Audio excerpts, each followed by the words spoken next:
5 लोग एक बंद कमरे में एक साथ बंदी बनाए गए थे। उनके सिर पर लोहे की टोपी लगी थी। उनके सामने की एक जंजीर उन्हें तेजी से घूमती हुई आरी की ओर खींच रही थी। हर कोशिश नाकाम रही और जल्द ही उन्हें कई टुकड़ों में काट दिया जाएगा। इस समय रेडियो में खेल के नियम बताएगा, केवल इसलिए क्योंकि उन 5 ने अपनी स्वार्थता के कारण दूसरों से जीवन की कीमत चुकाई। अब केवल अपने आंतरिक दानवों से मुक्ति ही उन्हें जीवन दान दे सकती है। चेन को रोकने के लिए आपको अपना खून देना होगा। दंश लोग इसका मतलब नहीं समझे। जंजीर छोटी होती जा रही है और सभी की जान को खतरा है।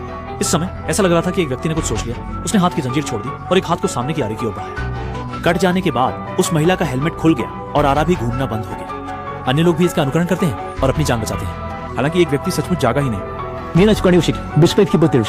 दरवाजा खुल गया और सभी को एक दूसरे कमरे में खींच लिया गया। इस समय वह आदमी ही जागने लगा, लेकिन सच्चाई से अनजान वो केवल आरा की ओर खींचा जा सकता था। बाकी लोगों को लोहे की जंजीर से घसीटा जा रहा था और जंजीर की दूसरी छोर ऊपर के कमरे में थी।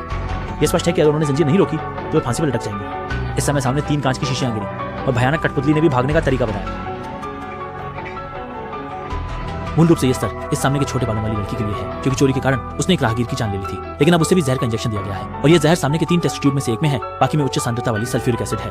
लड़की को फैसला करने की हिम्मत नहीं कर पाई और तुरंत ही जंजीर ने सभी को नीचे से उठा दिया। कुछ ही देर में सभी का दम घुटकर मौत हो जाएगी। जिंदा रहने के लिए दाढ़ी वाला आदमी ने सभी दवाएं छोटी बालों वाली लड़की के शरीर में डाल दी। अगले ही पल जंजीर खुल गई और सभी लोगों की जान बच गई। लेकिन छोटे बालों वाली लड़की सुन्न होकर जमीन पर घुटनों के बल बैठ गई और बाकी लोग बस देख सकते थे कि वह तेजाब से कैसे जला दी गई। तुरंत ही अगले दौर की ओर जाने वाला दरवाजा भी खुल गया, लेकिन आगे कौन सी परीक्षा है ये उन्हें नहीं पता।